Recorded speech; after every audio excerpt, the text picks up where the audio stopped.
దీంతో పాటుగా ఇంకొక పచ్చి భయంకరమైన నిజం ఆయన చెప్పారు. అమెరికా ప్రెసిడెంట్ ట్రంప్కి అత్యంత ఆత్మీయమైన ఫ్రెండ్ ఒకళ్ళు ఉంటారంట.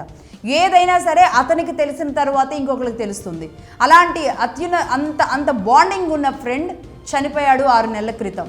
ఎలా చనిపోయాడు అంటే 6 నెలల క్రితమే ఈ యుద్ధానికి ట్రంప్ ప్లాన్ చేసినప్పుడు ఆ యుద్ధం అనేది సరైనది కాదు అని ఇదే ఫ్రెండ్, ఆయన కూడా వైట్ హౌస్లో ఇన్వాల్వ్ అయి ఉన్నాడు. ఆయన అడ్డుకునే ప్రయత్నం చేశాడో మరి ఏం జరిగిందో తెలియదు. ఆయన చనిపోయిన దాని వెనుక ఏదో కుట్ర దాగుంది అన్న విషయాన్ని స్వయంగా కౌంటర్ టెర్రరిస్ట్ డైరెక్టరే వెళ్ళి ట్రంప్కి చెబితే, అంటే దీని మీద మనం ఇన్వెస్టిగేషన్ చేద్దాం, ఆయన మరణం వెనుక ఏదో సీక్రెసీ ఉంది అన్న విషయాన్ని చెప్పినప్పటికీ కూడా ట్రంప్ దీని మీద ఇన్వెస్టిగేషన్కి ఒప్పుకోలేదంట. అంత దగ్గరగా, అంత కుటుంబ సభ్యుల కంటే కూడా దగ్గరగా ఉన్న ఆ ఫ్రెండ్ పేరు చార్లే కిర్క్ మరణం వెనుక సీక్రెసీ ఏదో ఉంది అనేది అమెరికా అంతా కూడా వినబడుతున్న విషయం. ఈ చార్లెస్ కిర్క్ అమెరికాలో ఉన్న యూత్ ఇన్ఫ్లుయెన్సర్. ఆయన ఏది చెబితే యూత్ అది ఖచ్చితంగా ఫాలో అవుతారు.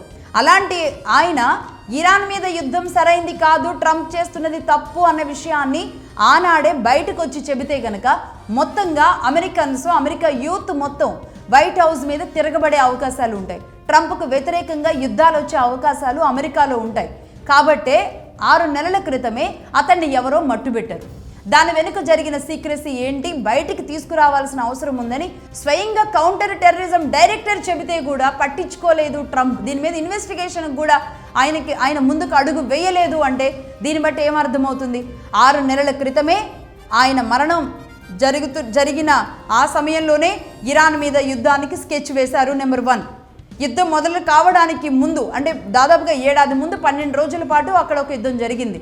అలాగే ఖమేనీ మీద నిఘా పెట్టి ఖమేనీని చంపడమే లక్ష్యంగా, మొదటి రోజు లక్ష్యంగా ఖమేనీని చంపేస్తే ఇరాన్ మొత్తం కూడా చచ్చిపోతుంది అని ఖమేనీ మరణానికి కూడా దాదాపుగా 6 నెలల ముందు నుంచే ఒక స్కెచ్, మొత్తం వాళ్ళ మోడస్ ఆపరెండి మొత్తం కూడా అప్పటి నుంచే మొదలైనట్టుగా తెలుస్తుంది. దీన్ని అడ్డుకున్నందుకే ఇతని మరణం అనేది జరిగిందా అనే భయంకర నిజాలు ఇదే అమెరికాలో. అందరికీ నీతులు శుద్ధులు చెప్పే అమెరికా చేసే వికృత చేష్టలు ఇవన్నీ.